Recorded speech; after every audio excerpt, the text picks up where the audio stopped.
It's always fascinating when scientists get stuck and can't quite explain what they're looking at. But it's even more intriguing when archaeologists are left scratching their heads over ancient artifacts. Hello everyone! Today we're going to talk about one of those strange, mysterious discoveries that really makes you wonder. We're glad to have you here, and welcome to our channel. That's enough of an intro, so let's jump right into it and get started.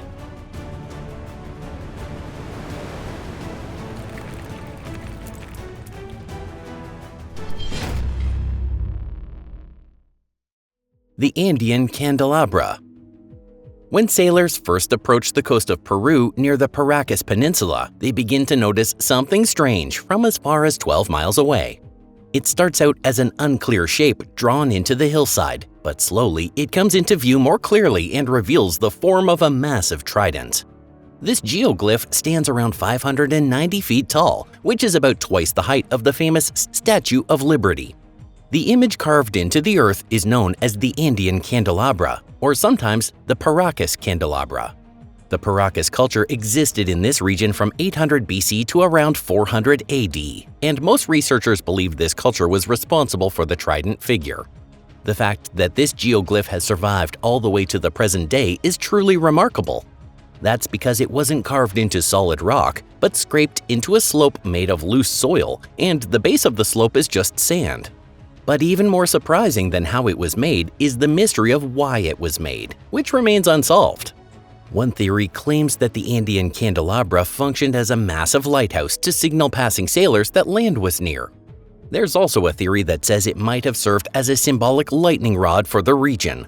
Of course, it wasn't a real lightning rod, but a kind of ritual or spiritual symbol. Others believe it was a talisman for safe journeys or a marker to guide ships along certain routes.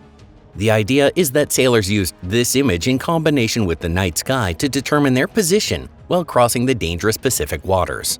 What's even more fascinating is the possible connection between this candelabra and the famous Nazca lines we talked about in a previous video. Researchers believe that the Nazca culture directly descended from the Paracas culture, and the Nazca geoglyphs might represent stars or have similar astronomical meaning.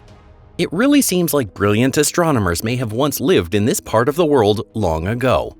So what do you think about it? Sivatherium. Sivatherium was a prehistoric giraffe, a chunky creature weighing around 2,900 pounds, and it used its massive horns to scare off anything that came too close. The name Sivatherium literally means beast of Shiva, and Shiva is one of the most powerful deities in all of Hinduism. Sivatherium was one of the largest ruminant animals in history, and paleontologists estimate it roamed the Earth between 7 million and 1 million years ago, long before modern humans existed. But here's where things start to get strange and hard to explain.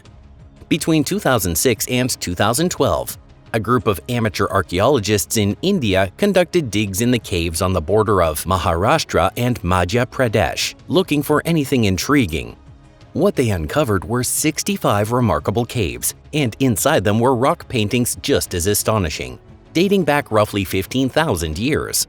These cave paintings showed recognizable animals like aardvarks, rhinos, wild boars, turtles, lions, and many more. But among them was a painting done in bright red pigment that clearly showed a Sivatherium, which is believed to have gone extinct 1 million years ago. So, how could people from such a recent time in history have known what a Sivatherium even looked like? As expected, most academics didn't take this discovery seriously at all. Their reasoning was that we can't really know what ancient artists were trying to draw, and maybe the figure just came out wrong. But we can't just dismiss this mystery without asking deeper questions first. After all, there's also a cave painting in the Sahara Desert from around 6000 BC that seems to show a Sivatherium too. And during an excavation in the ancient city of Kish, archaeologists found a bronze wheel believed to be part of a chariot, decorated with the image of what looked like a Sivatherium. If these really do show a Sivatherium, then the species may have been walking the earth just 5,500 years ago. And who knows, maybe it's still alive somewhere today. Have you ever spotted an animal that looked anything like this one? The Cochno Stone. One day in 1887, Reverend James Harvey was walking through the fields near the town of Clydebank in Scotland when something strange suddenly caught his eye. In one rocky patch of ground, he noticed some intricate patterns carved into the surface, and he found himself completely fascinated by them. Curious and determined, Harvey went straight to the landowner and asked for permission to remove the turf from that area. When they peeled the grass back, they uncovered a massive stone measuring about 43 feet wide and 26 feet long. The entire surface of the stone was covered in spiral carvings and other strange, unusual designs. Among these markings was what appeared to be a pair of human footprints carved directly into the rock. Although, honestly, it's hard to say for sure whether they really belonged to a human being. That's because each foot had 4 toes carved into it instead of the usual 5. For most people, that definitely wouldn't be considered a normal or natural condition. This artifact, now known as the Cochno Stone or sometimes the Druid Stone, was soon recognized as a rare and mysterious object. It features numerous rings, cup-shaped depressions, and even a cross symbol that predates the life of Christ by about 3,000 years. No one has been able to explain scientifically who carved these symbols or what purpose they were meant to serve. Some believe the stone is actually a kind of map of the surrounding area, while others think it might represent a gateway between life and death. But really, what does a gateway between life and death even mean when you stop and think about it? One thing we do know for certain is that the Druid Stone is an extremely rare and valuable historical artifact. That's why it was buried beneath a layer of earth, hidden away to protect it from damage or theft. In this century alone, the stone has been excavated twice and studied using modern techniques, but it was reburied again to keep it safe from harm. Fuente Magna. In 1950, a Bolivian farmer named Maximiliano came across something strange while working in a certain spot. What he found was a giant stone vessel about 3 feet across from one end to the other. Thinking it wasn't worth anything, Maximiliano used the object as a simple feeding trough for his pigs. But he really should have taken a much closer look at what he had found. That's because the surface of the vessel was carved with strange symbols and mysterious-looking script. About 10 years later, Bolivian archaeologist Max Portugal Zamora learned about the discovery and was fascinated by it, giving it the name Fuente Magna, which means Great Vessel. Ever since then, this artifact has puzzled researchers and stirred up plenty of heated debate. The surface of the bowl doesn't just show decorative images and animal figures, but also markings that resemble ancient Sumerian cuneiform. But now, think about where Bolivia is located compared to where the Sumerians lived, in what is now modern-day Iraq. These two places are over 6,000 miles apart, with vast oceans separating them completely. So how could this vessel have ended up all the way out there in Bolivia? The truth is, scholars still have no answer to that question. All they can really say is that the writing on the bowl looks similar to Sumerian script, but it isn't quite the same.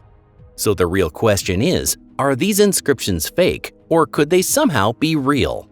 What do you think about all this? The Tisulsky Princess. In 2002, a Russian newspaper published an article that quickly caught people's attention across the country.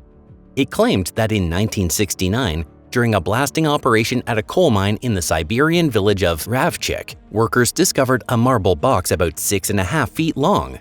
When this rare artifact was safely removed and finally opened, the people present were absolutely stunned by what they saw. Beneath a glowing layer of bluish-pink liquid, a slender woman around 30 years old, wearing a beautiful dress and no undergarments, was mysteriously floating. The miners believed that long ago, the woman had been buried in a chamber at the surface, which eventually collapsed and sank deep underground. But an unnamed professor who came from Novosibirsk insisted the woman had been entombed during the Carboniferous period. That would mean her burial took place around 800 million years ago, which clearly contradicts everything we know about human history. Not long after the discovery, the area was sealed off and a quiet excavation operation was launched in secret. Meanwhile, newspapers began reporting that genetic analysis had revealed something incredibly strange and unexpected. Supposedly, the woman came from an ancient civilization whose level of technology far surpassed that of modern humans. The mysterious woman was named the Tisulsky Princess, and a monument was even erected in a nearby village where the tomb had been found. The story was so wild and unbelievable that even major Russian newspapers ended up covering it in detail. However, over the next few years, investigations began to raise serious doubts about the Tisulsky Princess story. It turns out the entire tale had been fabricated by a local journalist, though he continued to deny it. The story was simply so captivating and strange that it ended up being picked up and reprinted by many other news outlets. But as more contradictions came to light, it became obvious that the story had just been made up. For example, genetic testing didn't even exist during the time the tomb was supposedly discovered. And a marble box like that wouldn't survive for even 100 years under 230 feet of soil before breaking apart. So, in the end, this story turned out to be nothing more than a clever hoax. Still, many people in Russia continue to believe the Tisulski Princess was a real person. What about you? Let us know in the comments if you think the princess might have actually existed. And if you enjoyed this video today, please hit the like button and share it on your favorite social media. We'll see you again soon. Thanks for watching and goodbye for now.